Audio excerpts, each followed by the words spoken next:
Cast your mind back, of course, to spring. Seems so long away now, doesn't it, when you think, but March time. And then we were sort of, well, the world virtually stopped on its axis, didn't it? Because the former royal known as Meghan Markle, the Duchess of Sussex, launched this video. And well, apparently we were all going to be stunned because once again, Meghan was going down a different route, an entrepreneurial route, some people might say, and big things were predicted. Everybody said finally, because of her success running the the other thing, the TIG, well, you know, she now found a calling, you know. As I said to you before, what I find strange about Meghan Markle is she had everything on a plate, literally everything, you know, world domination, people would have been very respectful, they would have liked it, and she blew it all. It's almost like winning the pools or the lottery and then just, well, you know, blowing it all away, isn't it? But now as we've geared towards, well, many months down the path, is this the real reason why this particular endeavour has so far literally shuddered to a halt? As ever, let me explain. Hi, good to see you. Thank you so much as ever for your time. By the way, can I share this little bit with you? Because I don't know if, you know, when I'm out and about sometimes, for a little bit of a change, I like to look in sort of charity shops. You know, there's nothing wrong with that, is there? And I love looking at the records, the vinyls and all that sort of thing.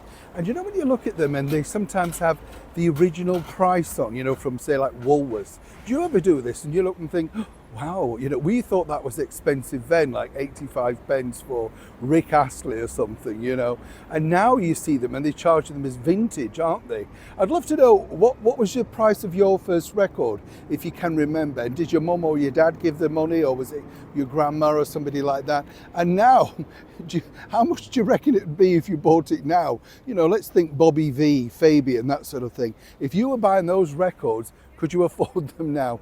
Vintage collecting, yeah. All the vinyl, some of the LPs, I'm sure my age now, aren't it? It's a bit like that word wireless, but some of the long players, the vinyl albums, whatever, £35, even in a charity shop. I know, makes you think, doesn't it? A little bit like our royal story today. Well, because, as I said, it was meant to be this big thing, you know, it's going to be, fascinating and all that sort of stuff. Now, where it gets very complicated is if you are Meghan Markle, there is a problem, you know, you have to pick the moment when you want to get your brand out there. And as we saw, she attempted something with a few pots of jam, and that really didn't resonate with anybody. You know, it sort of just didn't take off, did it? And then, of course, she tried the dog biscuits, and there were rumours of wine. Suddenly now she's on a different thing, the Parent Trap or whatever that's, you know, so how on earth does she plan to do all of these things? Seemingly spinning a lot of plates, but achieving nothing. Let's not forget, of course, the Lemonada podcast, which has now been shunted to next year for reasons only that Meghan would know. As I told you, there's not enough money in it for her to become that involved. I would predict that will be a very slimmed down affair if it ever gets off the ground. It was there basically to say people still want her. Simple as that. That's how marketing and PR works. But back to American Riviera, this is the true problem. Why Meghan and her team can't launch this, they say in full throttle, is all down to a senior royal over here in the United Kingdom. That's right, Princess Catherine. And the problem is, and this is a very simple problem, but a rather serious one, and I think it's one that possibly Catherine or indeed William might find very amusing, is the fact that whatever Catherine does, whether it's back into the public limelight full time or a gradual process, she will steal and break the internet, the front pages. This is marketing, this is celebrity. When you saw her at Wimbledon, you saw exactly how she dominated the front pages, literally around the world, and the magazine covers the following week.